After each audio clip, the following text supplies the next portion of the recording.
warahmatullahi wabarakatuh. Perkenalkan, nama saya Nova Anggiri Madani dari kelas 2H, Prodi Perbankan Syariah. Di sini saya akan menceritakan tentang Perjanjian Giyanti dan terbelahnya Jawa. Perjanjian Giyanti merupakan suatu peristiwa besar di masa silam. Perjanjian ini lahir sebagai sebuah kesepakatan segitiga politik antara Pakubuwono III, Mangkubumi, dan VOC pada tanggal 13 Februari tahun 1755. Nama Giyanti diambil dari lokasi penandatanganan perjanjian, yakni di desa Giyanti. Dalam pelafalan Belanda dibaca Giyanti. Tempat tersebut sekarang dikenal dengan Dukuh Kerte, Jantiharjo, Karanganyar, Jawa Tengah. Di masa silam, perjanjian tersebut dibuat untuk meredamkan api konflik yang terjadi berlarut-larut pasca perpindahan Keraton Kartosura ke Surakarta. Tapi dari peristiwa geger pecinan ternyata belum mati tepat pada sumbunya. Ketika itu, Mangkubumi membantu Pakubuwono II dalam meredamkan api konflik tersebut dan mendapatkan hadiah berupa sebidang tanah. Namun, luas tanah yang diberikan menimbulkan kecemburuan. Seorang pangeran mengeluh ketidakadilan kepada Gubernur Jenderal Van Inhofe.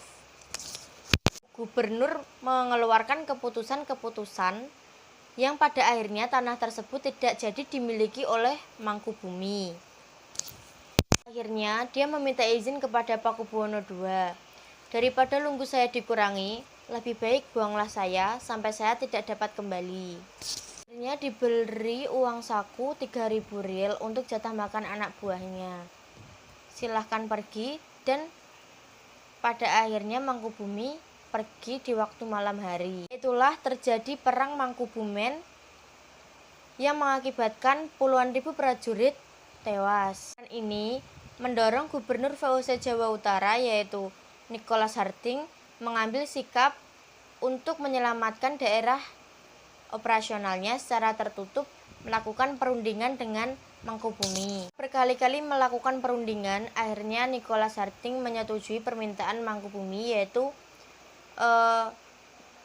hendak menjadi penguasa di tanah Jawa. Pada 23 September 1754, nota kesepahaman antara VOC dengan Mangkubumi akhirnya terlaksana. Nota tersebut disampaikan kepada Pakubuwono III sebagai pengganti Pakubuwono II. Nota tersebut menyatakan bahwa Pangeran Pakubuwono III mendapatkan wilayah. 4 November 1754, Pakubuwono III menyatakan persetujuan terhadap hasil perundingan antara Gubernur Jawa Utara dengan Mangkubumi. Pernyataan tersebut disampaikan Pakubuwono III terhadap Gubernur Jenderal VOC yaitu Van Jacob Mossel. Kesepakatan ini mendorong terjadinya perjanjian besar yang ditandatangani di Desa Giyanti. Tanganan ini menjadi pangkal terbelahnya Jawa menjadi dua bagian atau yang dikenal dengan Palihan Nagari. Menjadi awal mula naik tahtanya Mangkubumi di Yogyakarta sebagai Sri Sultan Hamengkubuwono I dengan gelar Singopati Engalogo Sayyidin Panatagama Khalifatullah. Sejak ditandatangani perjanjian tersebut pada 13 Februari 1755. Tanggal 15 Februari 1755 ada pertemuan yang meneruskan pembagian aspek-aspek keraton antara lain yaitu keris sebagai pusaka raja diserahkan kepada Sultan Hamengkubuwono I. Yang kedua yaitu Jogja meneruskan bahasa Bagongan. Tari yang menggunakan belangkon Yogyakarta. Akan tetapi, keterlibatan masyarakat Jawa tidak terjadi seketika pasca perjanjian Giyanti tersebut. Pasca perjanjian Giyanti, Raden Mas Said atau Pangeran Sambernyawa yang dahulunya membantu Mangkubumi masih terus melakukan pemberontakan pada Oktober 1755. Pangeran berhasil mengalahkan satu kelompok VOC. Perang bertahun-tahun, akhirnya VOC menyudahi dengan penandatanganan perjanjian Salatiga pada tahun 1757.